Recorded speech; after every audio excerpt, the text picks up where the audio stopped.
if you're OCD, I just want you to know you're not alone, buddy.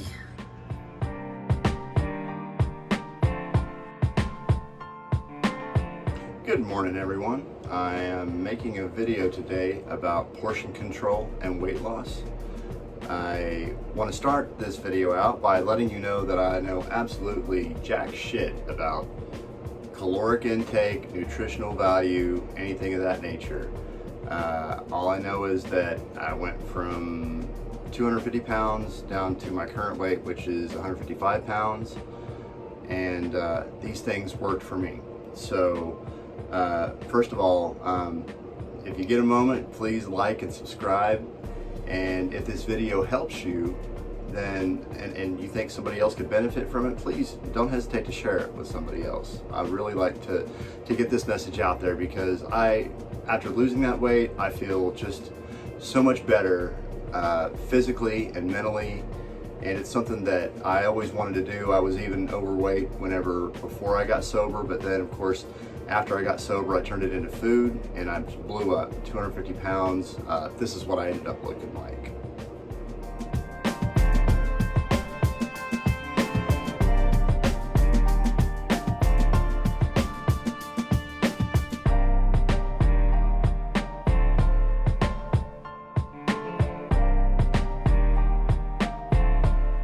And so now I'm down to, like I said, 155 pounds, and I've noticed just problems in my health that I used to have before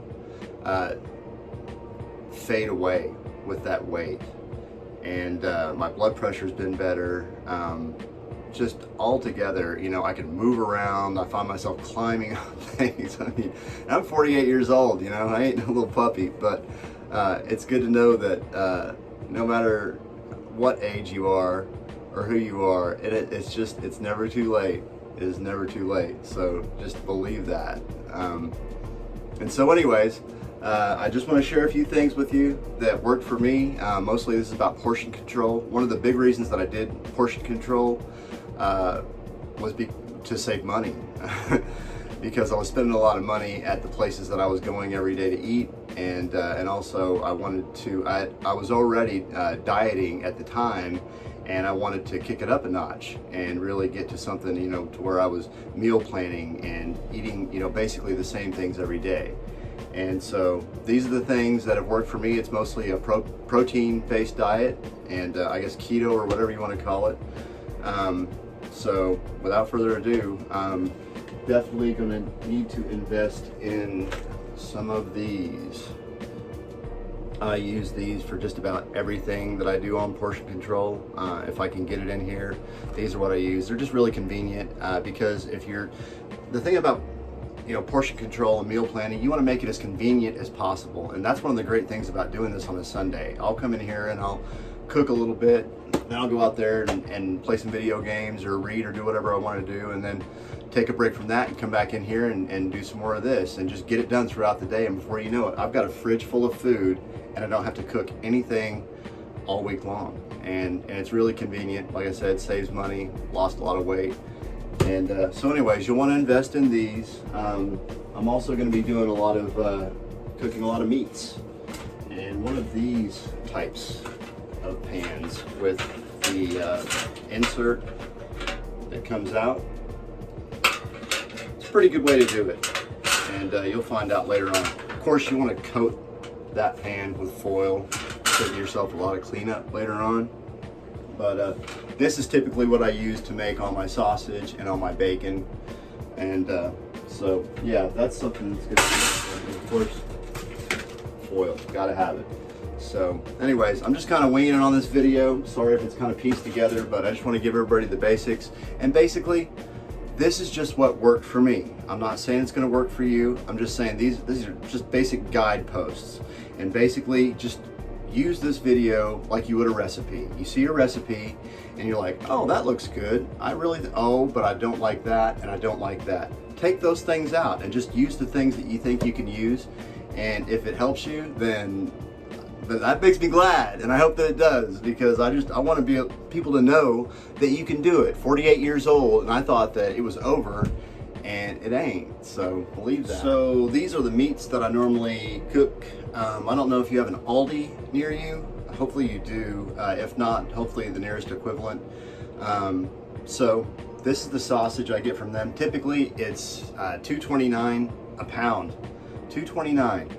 Literally, I buy so much of this because I have dogs next door that beg for food, and I love them and I love to feed them, and so I'll buy extra and just, I mean, honestly, I hate to call it dog food, but this is cheaper than buying dog treats, and so they love it next door. I eat the hell out of it all week long.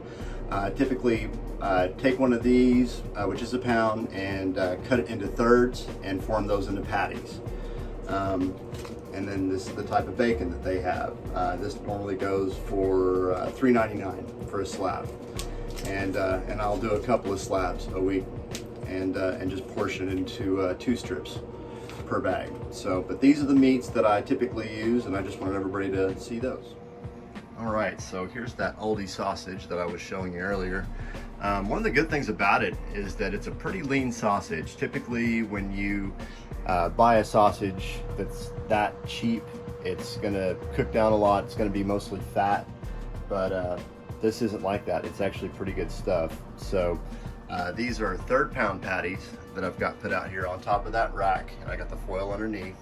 I'm gonna cook them at 400 degrees for about 40-45 minutes. I tried to get them to an internal temperature of about 175, 180.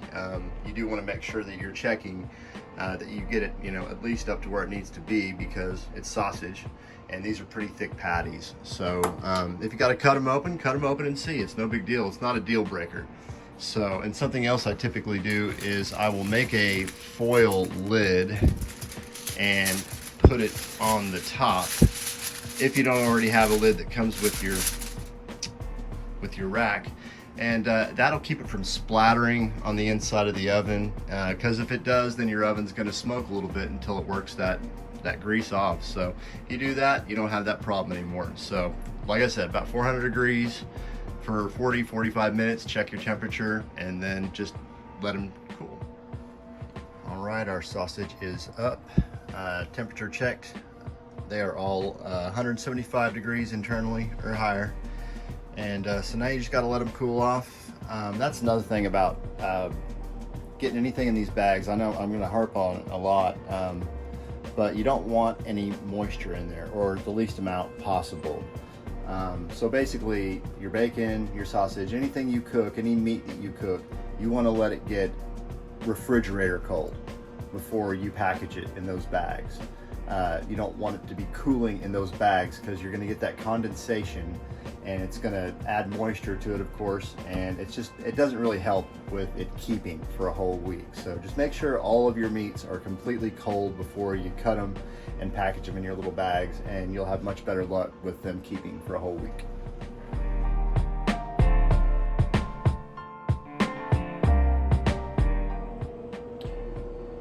Salad in a bag. This is one of the newer things that I've been doing here lately. Basically, you've got shredded lettuce, bacon bits, tomatoes, broccoli. Those are the only things that I will prep because they're mostly dry. I get the shredded lettuce that's already pre-shredded. It's not wet. After my broccoli, I rinse it off. I try to let it dry. I try not to get anything in any of these bags very wet, or have it wet whenever I'm putting it in there, because it starts to get kind of icky towards the end of the week. If you keep it kind of dry like that, you're fine. In fact, I do add cucumber to it, but I just do that the morning of each day. I chop up a little cucumber, I add that to it. There's also, if you wanted to add cheese, you could add cheese to it. I would do that probably day of. And also, these are kind of cool, wonton strips. They're really good. So as opposed to croutons, it's the same difference, it doesn't matter, but I just like them. You could add those day of.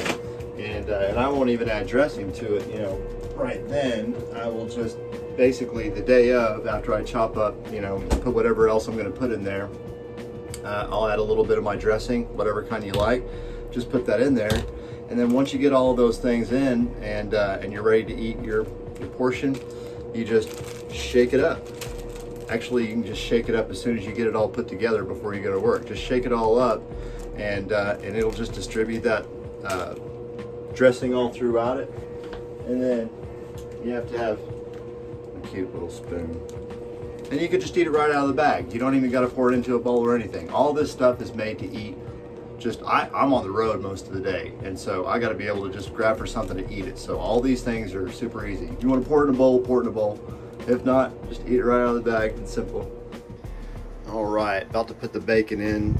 You can't get, I don't know, I can't get an entire slab on there. You can layer them a little bit. I would not go crazy with that, because what happens is when you get it out of the oven, now you have to pull them apart, and it's kind of technical once it gets 400 degrees. So yeah, but I've got a little bit of overlap, and it's not a big deal. Just get you a couple sets of tongs and you're good to go. 400 degrees is what I do them at for about 25 minutes. Typically about 25 minutes, but it just depends on how you like your bacon. I like mine kind of tender. If you like it crispy, then you might want to do it for longer. And same deal as before. This little lid, just your little makeshift lid, will keep it from splattering all over the inside of your oven. That really helps a lot. So take a moment and do that. Bacon is up. It's not the prettiest, but it's totally done and totally edible. So just needs to be separated and cooled before you want to put it in your bags. Just like with the meat, you want to make sure that it's refrigerator cold before you put it in those bags, so to reduce the condensation and all that. And that, I know I already told you, but I'll tell you again. So we'll be back. There's the bacon and sausage finished product. Yeah, done deal. Got them cold enough so you can see. Cut them in half and put them little hockey pucks in there. Try to get as much air out as possible. And same deal with the bacon. Just did 2 pieces a piece. And so basically, I can eat these cold, or sometimes if I feel like it and I'm near a microwave, you can leave it in the bag. Just open the bag up and do about 35-40 seconds, and that'll heat it all the way through. It won't melt the bag or anything, and you can eat it like that. And these are good for a week. All right, so hard-boiled eggs. Typically, you know, everybody has their own method for doing the hard boil. Mine, put them in salt water, cover it, bring it to a boil, turn it off. Leave them in there for about 15 minutes, and then you can take them out and let them cool. I would not let them cool in your refrigerator, because it'll have your whole fridge smelling like a fart. Let them cool, preferably outdoors. Or on a windowsill, or just in your kitchen. It's not, you know, a big deal. And I like to let them sit overnight before I peel them. And I peel them the next day, and it seems to help with getting the shell off. Normally I put them in little bags of 2 like that, and what you can also do is put a little salt on there. And for me, that really helped a lot, because hard-boiled eggs, I'm never gonna love them. I never will, but it's just like the perfect food. I go through about 2 dozen eggs a week, usually 3 for breakfast, along with the meat, sausage or bacon, and then another 2 throughout the day. It's like the perfect food. So I eat quite a lot of eggs, but you can do them like this. And all these things that I'm showing you, they keep for a week. So I do it on Sunday, sometimes Saturday. I try to do it on Sunday though, to keep it as fresh as possible. And they'll keep for a week. So anyways, yeah, just put them in a bag, twist them up, and there it is. That's another reason that I do bacon, is because often I'll get a piece of the bacon, and I'll get one of these eggs, and I'll just eat a piece of bacon, eat a piece of egg, and it just helps with getting these down, because I don't love them, but I know they're good for me, so I eat them. It is what it is. Blueberries in a bag. I'm keeping it. I don't care. Blueberries in a bag or any kind of fruit will do. Do yourself a favor and take a moment to clean your prep area with hot soapy water in between things that you're prepping. It only takes a moment, and especially if you're doing meats and vegetables, it's just better to just give it a wipe down real quick and then you're safe. I also wanted to show everybody a few hacks that I use that make all this easier. This is one of them. Basically, you want to buy one of these rolls of saran wrap that come with the cutter attachment. And once you buy one of those, just don't throw the box away. Basically, I've cut the top off of it and then I attach it to this utensil holder back here. And so I can just feed it out down here, a piece at a time, slice it off with the handy little whatchamacallit, and take my meats and package them up in that, or anything you want to do in saran wrap. It makes it much easier instead of trying to cut off a piece and your hands are dirty because you've been handling food, and so you're back and forth with that. And this way you've got that little system, and you can just do a little square at a time, and you're not having to struggle with that.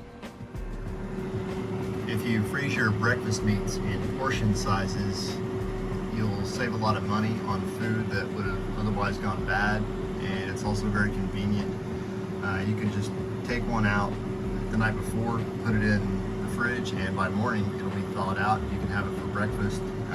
Very convenient because you're not having to pull 3 slices of bacon off or 1/3 of a pound of sausage off each morning when you're trying to make breakfast, so it saves time. Another little hack, these bottles in particular. I like this tea, but typically I brew my own, and I've been using this bottle here for about 3 months. Buy a 6-pack of them and just wash them out when you get home, and just, you know, I'll just warm soapy water, just, you know, let it dry, that's it. And then I just put my own iced tea in here, and I save tons of money because this is like $6 or $7 a 6-pack, but now I'm just putting my own tea in there. I mean, most of the stuff is just basically take a little extra time to save some money and effort later, which is shit I love. So anyways, but yeah, these bottles are pretty good for that. So anyways, there's another hack. Oh, and another little bit on these. I mean, you can do anything you want. You don't have to do tea. Sometimes I'll brew a little extra coffee and then put that in there with some milk and some sugar and shake it up. And then later on, put some ice in my mug and I've got iced coffee. So you can do anything you want with these bottles. Just to let you know that they're good bottles. So.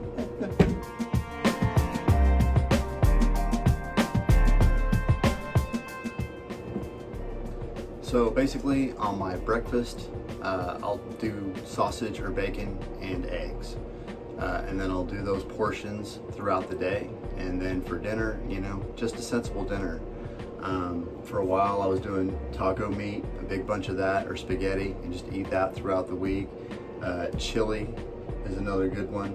I did another video on taquito casserole, and that's pretty good.